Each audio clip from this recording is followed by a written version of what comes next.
The gentle melodies she played during afternoon sing-alongs had replaced the thunderous guitar riffs that once shook concert halls in the 1970s. But Linda Lightning Rodriguez still felt the rhythm of rock and roll pulsing through her veins with every chord she strummed. Linda, 71, sat in the fourth row of the Tonight Show studio, her musician's fingers unconsciously tapping out complex drum patterns, while her trained ears analyzed every note of the studio's sound system with the expertise of someone who had once recorded albums in Abbey Road studios. The small Sunset Manor activities director 25 years badge on her conservative cardigan caught the studio lights as she moved with the subtle swagger of someone who had once commanded stages in front of thousands of screaming fans.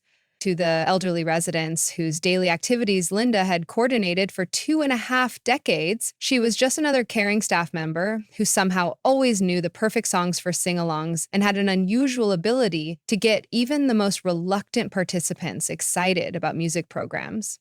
What they didn't know was that their bingo games and craft sessions were being organized by a woman who had once opened for Led Zeppelin and the Rolling Stones.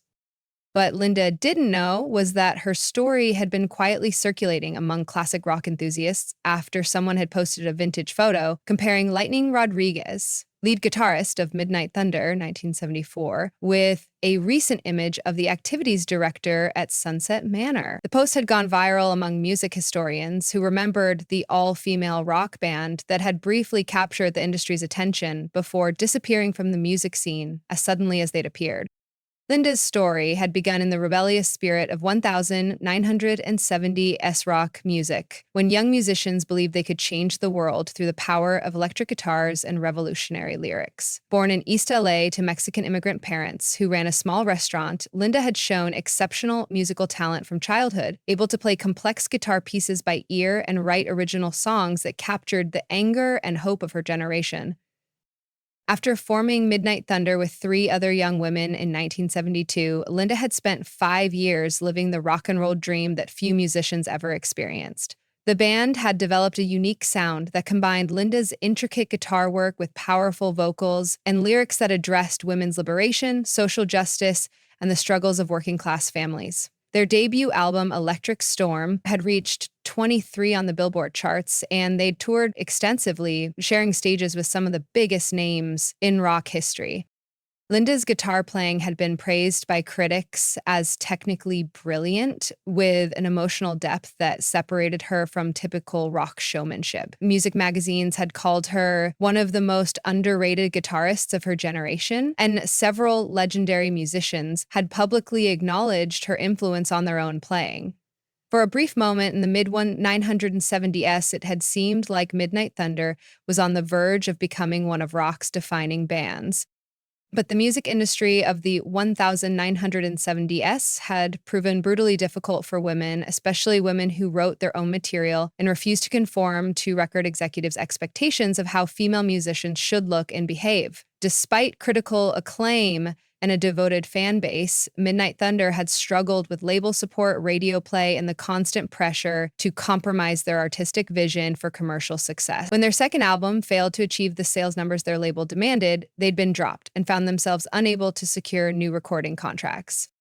The retirement home job had started as temporary work in 1999, while Linda figured out how to restart her musical career in an industry that had moved far beyond 1970s rock. But 25 years later, she'd discovered unexpected fulfillment in sharing her love of music with elderly residents who appreciated the classic songs of their youth, performed by someone who truly understood their cultural significance.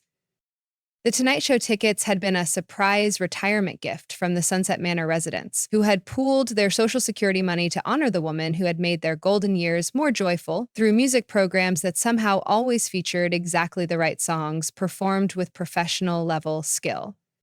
It was a Thursday night taping in July, and Jimmy was in good spirits after interviewing a young pop star about her retro-influenced album. During his commercial break interaction with the audience, his attention was drawn to Linda by her natural rhythm and the way she moved with a musician's unconscious sense of timing. "Ma'am, you have incredible rhythm. Are you a musician?" Linda straightened with the automatic stage presence of someone who had spent years performing in front of audiences. I run activity programs at a retirement home, sir, Sunset Manor here in the city. Been there 25 years, organizing music programs and entertainment for our residents.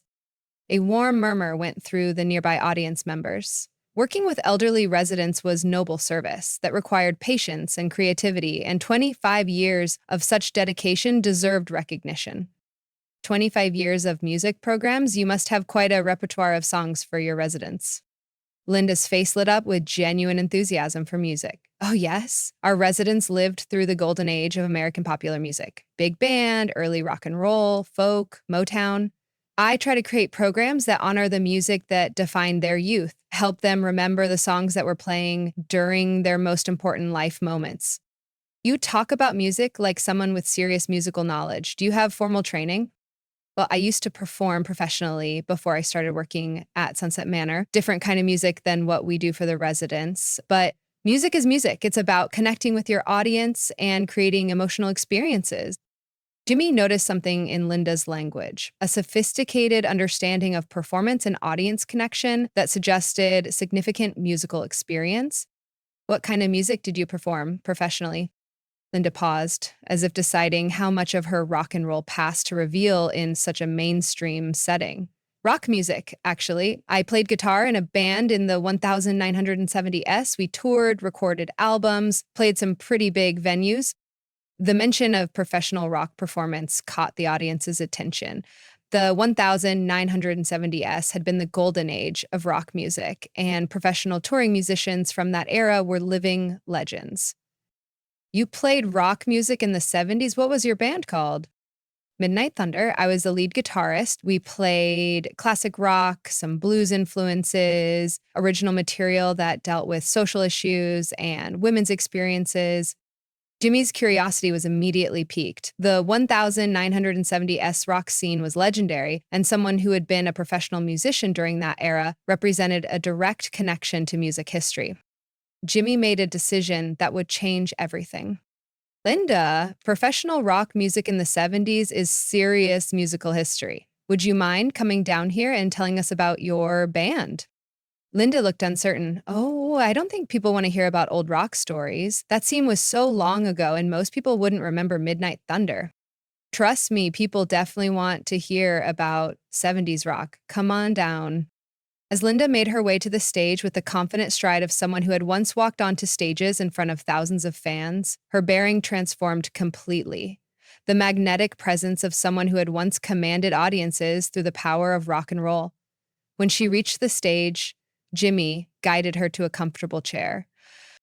Ladies and gentlemen, Jimmy announced, this is Linda Rodriguez, known in the 70s rock scene as Lightning Rodriguez. For 25 years, she's been organizing music programs at Sunset Manor, but before that, she was the lead guitarist for the rock band Midnight Thunder. Linda, tell us about your rock career. Linda settled into the chair, and when she spoke about rock music, her voice took on the passion and authority of someone who had lived through one of music's most revolutionary eras. Midnight Thunder was formed in 1972 when I was 22 years old. We were four women who wanted to prove that rock music wasn't just for men, that women could write meaningful lyrics, play complex instruments, and command stages just as powerfully as any male band. The audience was completely quiet, understanding they were hearing about music history from someone who had lived it. What was the 70s rock scene like for women? Linda's expression grew more intense, recalling the challenges and triumphs of her performing years, incredible and difficult at the same time. The music was revolutionary, artists were pushing boundaries, experimenting with new sounds, writing lyrics that challenged social norms, but the industry was dominated by men who often didn't take female musicians seriously. Tell us about your biggest successes. Our debut album, Electric Storm, hit the Billboard charts, which was huge for an independent female rock band. We opened for Led Zeppelin at Madison Square Garden, toured with the Rolling Stones for 6 weeks. I remember standing on stage at the Fillmore West, looking out at thousands of people singing our lyrics back to us. Jimmy reached behind his chair and pulled out a tablet loaded with music databases and vintage rock memorabilia. Linda, we did some research before tonight's show. He showed her archived album covers and concert reviews. According to Rolling Stone magazine archives, Lightning Rodriguez was called one of the most technically gifted guitarists of the 70s rock scene. Linda looked stunned. You found reviews of our music? We did. Listen to this from a 1974 concert review. Rodriguez's guitar work was the highlight of an evening filled with exceptional musicianship. Her solos combine technical precision with emotional depth that places her among the elite guitarists of her generation. The studio fell completely silent. The audience was processing that they were meeting someone who had been recognized as one of the great guitarists of rock's golden age. Linda, you were clearly successful as a rock musician. What happened to Midnight Thunder? Linda's expression grew more reflective, touching on the harsh realities of the music business. The industry changed, and we couldn't adapt quickly enough. Record labels wanted us to be more commercial, more mainstream. When we refused to compromise our artistic vision, we lost support. By 1977, we couldn't get recording contracts or major venue bookings. So you retired from music? Not exactly. I kept writing songs, kept playing guitar, but I needed steady income. The retirement home job was supposed to be temporary while I figured out how to get back into music. But I discovered something unexpected. Sharing music with elderly residents who truly appreciated classic songs was just as fulfilling as performing for screaming crowds. Jimmy leaned forward. But you never stopped being a rock musician, did you? Linda smiled for the first time since taking the stage. Once you've felt the power of rock and roll, it never leaves your blood. During our music programs at Sunset Manor, I still play with the same passion I brought to Madison Square Garden. The audience is smaller and quieter, but music is about connection, not crowd size. Jimmy continued reading from the tablet. Linda, we found something else. Several classic rock historians have been trying to locate you to interview you about the 70s music scene. Music historians want to interview me? Listen to this from a professor at Berkeley who studies women in rock music. Lightning Rodriguez and Midnight Thunder represented a crucial but overlooked chapter in rock history. Their artistic integrity and musical innovation influenced countless musicians, but their story has been largely forgotten. Finding Rodriguez would be a major contribution to music scholarship. Ladies and gentlemen, this woman spent 5 years helping define 70s rock music, then spent 25 years sharing that musical knowledge with elderly residents who needed joy and connection in their daily lives. He turned back to Linda. The music community wants to honor you. The Rock and Roll Hall of Fame wants to interview you for their Women in Rock archive, and several music festivals want to offer Midnight Thunder reunion performance opportunities. Linda's eyes filled with tears. They want to honor our music? They do. And Linda, there's something else. Your songs are being rediscovered by young musicians who are covering Midnight Thunder songs and citing your guitar work as a major influence. Demi had one more surprise. We have someone here who wanted to meet you. From backstage, Nancy Wilson from Heart, one of rock's legendary female guitarists, appeared carrying a vintage guitar. Linda, Nancy said, approaching with obvious reverence, I've been listening to Midnight Thunder albums since I was a teenager learning to play guitar. Your technique and songwriting influenced my entire approach to rock music. You're one of the pioneers who made it possible for women like me to have rock careers. Linda was openly crying now, overwhelmed by recognition from a musician she'd long admired. You know our music? Every serious female rock guitarist knows Lightning Rodriguez. Your solos on Electric Storm are still studied by guitar students. You created a blueprint for how women could succeed in rock music while maintaining artistic integrity.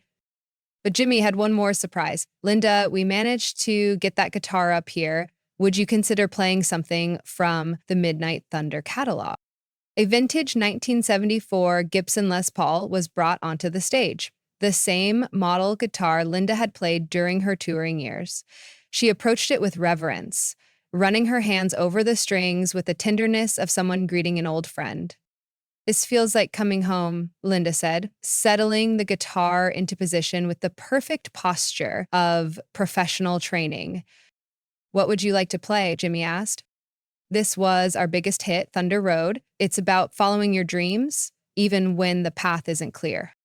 What happened next was pure magic. Linda began to play, and instantly the studio was transformed into 1970s concert hall. Her technique was flawless, her tone rich and powerful, her performance demonstrating the kind of musical mastery that had made her a legend among those who knew real rock music. The famous opening riff resonated through the studio with the power and precision that had once thrilled audiences at Madison Square Garden. The audience was mesmerized, understanding they were witnessing authentic rock history being performed by someone who had helped create it. When the final chord faded, the silence lasted for nearly a minute before the audience erupted in the kind of sustained, emotional applause usually reserved for the world's greatest rock concerts. Jimmy had tears streaming down his face. Linda, that was incredible. How do you carry that level of rock and roll power and work at a retirement home? Because rock and roll isn't about age or venue, Linda said simply. It's about passion, authenticity, and connecting with people through music. Whether I'm playing for screaming fans or elderly residents, the goal is the same, to make people feel something real. As they helped Linda back to her seat, she stopped and looked out at the audience one more time. Thank you for letting an old rocker remind everyone that music never dies, it just finds new stages. And to young musicians out there, don't let anyone tell you that your time has passed. Rock and roll is timeless, and there's always another song to be written, another audience to reach. The episode that aired became one of the most viral Tonight Show segments in history, sparking a renaissance of interest in 1970s female rock musicians and leading to the reissue of Midnight Thunder's albums on streaming platforms. Linda's story inspired several music festivals to create Lost Legends showcases, featuring rediscovered musicians from previous decades, and her performance sparked enough interest for Midnight Thunder to reunite for a series of sold-out concerts celebrating women in rock history. Linda spent her retirement balancing her continuing work at Sunset Manor with a renewed rock career, discovering that leaving the music industry hadn't ended her musical journey. It had simply prepared her for a triumphant return when the world was finally ready to appreciate what she'd been offering all along. At 73, Linda still plays guitar daily, still believes that rock and roll can change the world, and still carries her Midnight Thunder tour pass alongside her retirement home ID, a reminder that true rock stars never really retire. They just wait for the right moment to remind the world why they became legends in the first place. Because sometimes the most important concerts happen not when you're young and famous, but when you're older and wiser, with stories to tell and music to share that proves rock and roll isn't about age. It's about the eternal human need to make noise, make meaning, and make people feel alive.